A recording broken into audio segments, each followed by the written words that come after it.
पुण्य का मोल। एक नगर में एक सेठ रहता था, तो काफी धनवान था, उसके अच्छा धंधा था।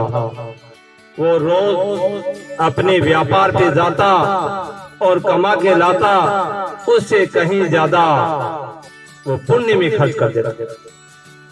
ऐसे करते करते जितना उसने कमाया उससे कहीं ज्यादा खर्च कर दिया।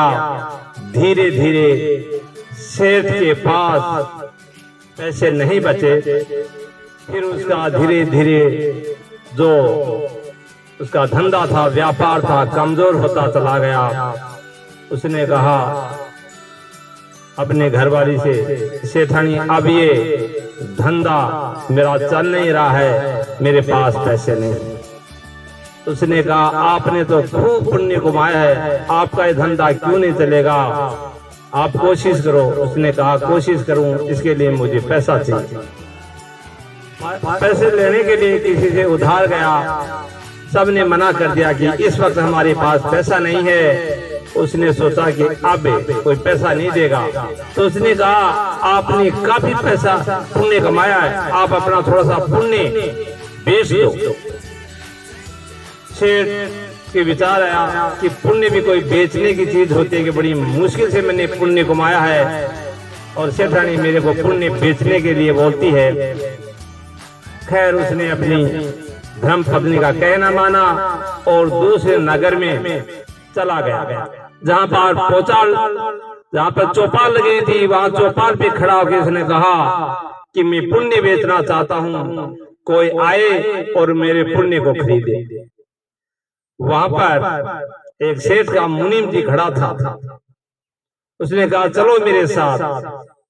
वो भी पैसे वाला शेर था, उसकी कोई औलाद नहीं थी। उसने कहा आप क्या काम करते हो? उसने कहा मैं पुण्य बेचता हूं। तो बोले अब चले जाओ, इस वक्त मेरे पास टाइम नहीं है, मेरे पास शाम को आना। शेर शाम को वापस उसके पास जाता है। उसने आते वक्त उसके घर वाले ने उसको 4 पराठे बना के दिए। उसने सोचा कि वो दरबार में सुबह जा नहीं सका, उसके सेठ के पास जा नहीं सका। उसने सोचा कि मेरे को 4 पराठे बना के दिए थे, मैं बैठ के खा लेता हूं। उसने वहां पर बैठा। बैठने के बाद में जैसे ही वो खाना प्रारंभ किया, एक कुतिया आ गई जिसके 3 बच्चे भी थे। उसकी तरफ वो एक टकटकी लगा के देखने लगी। उसने वो पहला पराठा उस कुत्ते को डाल दिया। फिर उसको 1 मिनट में चट कर गई, फिर देखने लगी तो उसने दूसरा भी डाल दिया। फिर देखने लगी, तीसरा भी डाल दिया और फिर चौथा भी डाल दिया। इस प्रकार से वो पानी पी के वहां से चला गया। सेठ के दरबार में शाम को पहुंचता है। सेठ ने कहा बोल तू किसका व्यापार करता है? उसने कहा मैं व्यापारी तो नहीं हूं, लेकिन मैं पुण्य बेचता हूं। उसके घर वाली बड़ी अच्छी औरत थी। उसने ध्यान लगाया और उसने सोचा आज उसने क्या पुण्य किया है। उसने सोचा ध्यान लगा कर, उसने देख लिया सब कुछ कि आज इसने 4 पराठे लाया था, 4 को कुत्ते को खिला दिया। इसके बाद में वो कहा आज का जो पुण्य है ना वो बेच दे।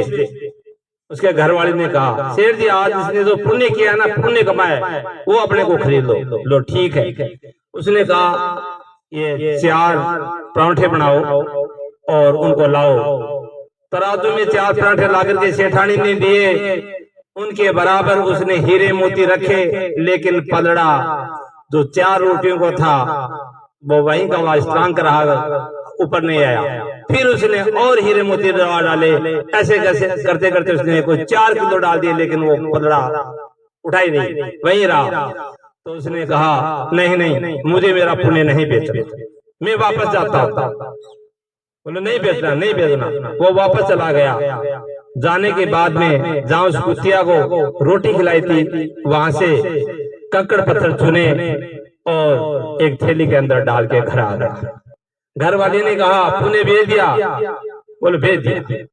क्या लाए हो? बोले थैली में पड़ा। वो जागने के बाद में वो तो पीछे से कोई काम की लगा, सेठा ने देखा, देखता हूँ क्या है। तो जैसे उस थैली को उसने खोला तो उसकी आंखें फटी की फटी रह गई। उसकी आंखों के जो अंधकार था वो मिट गया और एक नया उजाला हो गया। उसकी आंखें चमकने लगी। उसने अच्छी तरह से देखा, उसमें हीरे जवाहरात मोती थे। उसने कहा आप धन्य हैं, आपका पुण्य बिक गया, अब हम व्यापार कर लेंगे। उसको भी आंखों में विश्वास नहीं हो रहा था। उसने सोचा मैं तो कंकड़ पत्थर लाया था, कहाँ है? उसने कहा ये देखो। तो उसको ये समझ में आ गया कि पुण्य का मोल क्या है। प्यारे विद्यार्थियों, मैं आपको ये कहना चाहूंगा, जिंदगी में इस कहानी से अपने को एक सीख मिलती है। अपन अच्छा कर्म करेंगे, आगे बढ़ेंगे, अच्छा करते रहेंगे तो हमेशा भविष्य अपना उज्जवल होगा।